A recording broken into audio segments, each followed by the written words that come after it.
Anaphase first. Metaphase first में क्या होता है कि जो क्रोमोसोम्स होते हैं एज ए वो इक्वेटर प्लेन में आ जाते हैं, एज ए इक्वेटर पे आ जाते हैं। इट मीन्स जो हमारे क्रोमोसोम्स होते हैं वो मध्य प्लेट में आ जाते हैं। कहाँ पे आ जाते हैं? मध्य प्लेट में आ जाते हैं। और जो सेंट्रियोल्स होता है वो अपोजिट पोल की ओर मूव कर जाता है। और इस प्रोसेस में एस्टर रेज और स्पिंडल फाइबर का फॉर्मेशन हो जाएगा। आप देख रहे हैं कि इसमें न्यूक्लियर मेम्ब्रेन और न्यूक्लियोलस क्या होते हैं, वो क्या होंगे? डिसअपियर हो जाते हैं। तो देखिए इसमें मैंने लिखा हुआ है कि both chromosomes arrange himself as arrange equatorial plane. कहाँ पर अरेंज होंगे? इक्वेटोरियल प्लेन पे स्टोर होंगे। Base stage to the study of chromosome, ये बहुत अच्छा स्टेज होता है क्रोमोसोम्स के अध्ययन करने के लिए।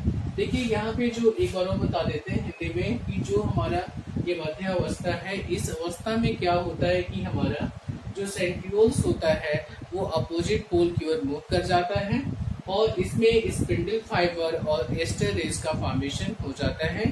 स्पिंडल फाइबर जो होगा वो किस प्रोटीन का बना होगा? तो कौन से प्रोटीन का बना होगा? ट्यूबुलिन प्रोटीन्स का बना होता है।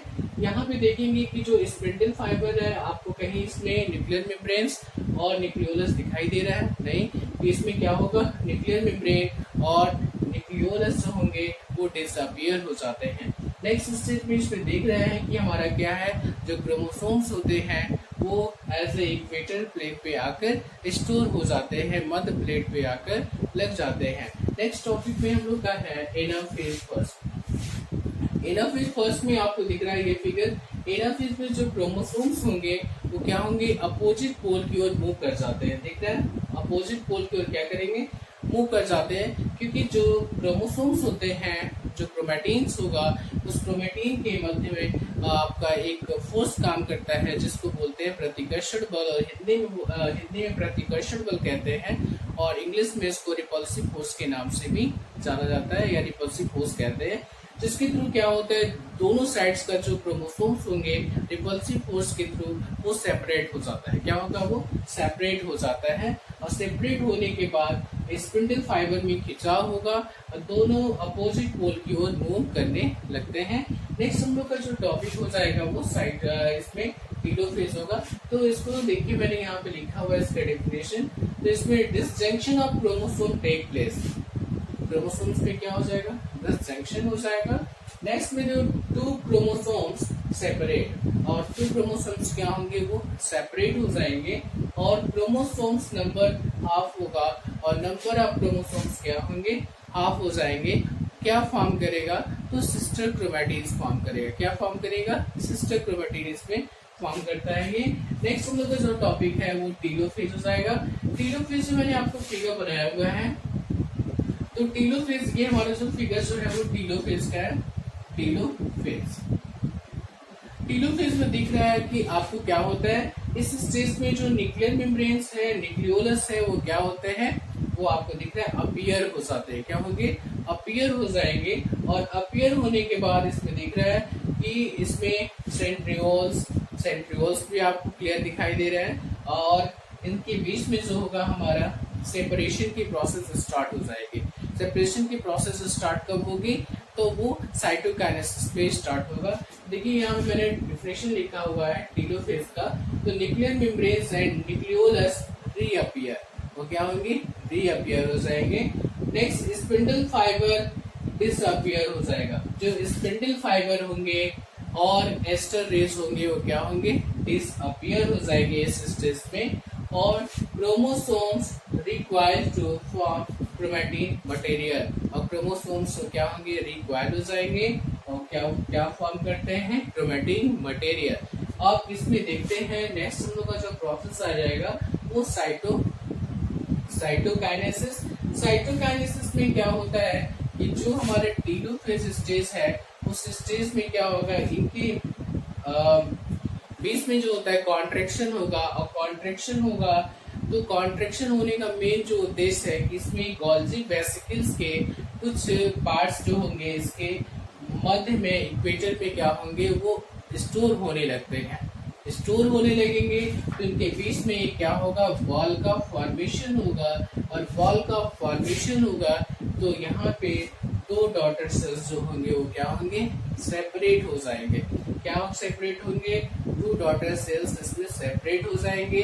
अभी प्रोसेस ये हम लोग का खत्म नहीं हुआ, इसके बाद माइटोसिस सेकेंड की जो प्रोसेस स्टार्ट होगी, तो इसमें क्या होंगे, ये हमारे जो होंगे टू डॉटर सेल्स बने। अब इस टू डॉटर सेल्स में क्या बने हैं, तो टू न्यूक्लियस बने हैं। अब इन टू न्यूक्लियस का क्या होगा, नेक्स्ट यूजर में हम देख के इसको चलेंगे, इसको हम लोग किसमें पढ़ेंगे, माइटोसिस सेकेंड में पढ़ा जाएगा। तो आइए स्टार्ट करते हैं मियोसिस सेकेंड। मियोसिस सेकेंड, जो मियोसिस सेकेंड जो होता है कि हमारा meiosis second is the same mitosis. कैसा होगा, सेम माइटोसिस होगा। मीन्स हम कह सकते हैं ये सूत्री विभाजन की तरह ही होता है। इस विभाजन में क्या होगा, सेम जो हमारे आपको मैंने बताया था पीछे कि जो हमारे डॉटर सेल्स बनी है, टू डॉटर सेल्स, उसमें क्या होगा, फिर वो डिवाइड होंगे, उसमें फिर हमारा क्या होगा, न्यूक्लियस का डिवीजन होगा।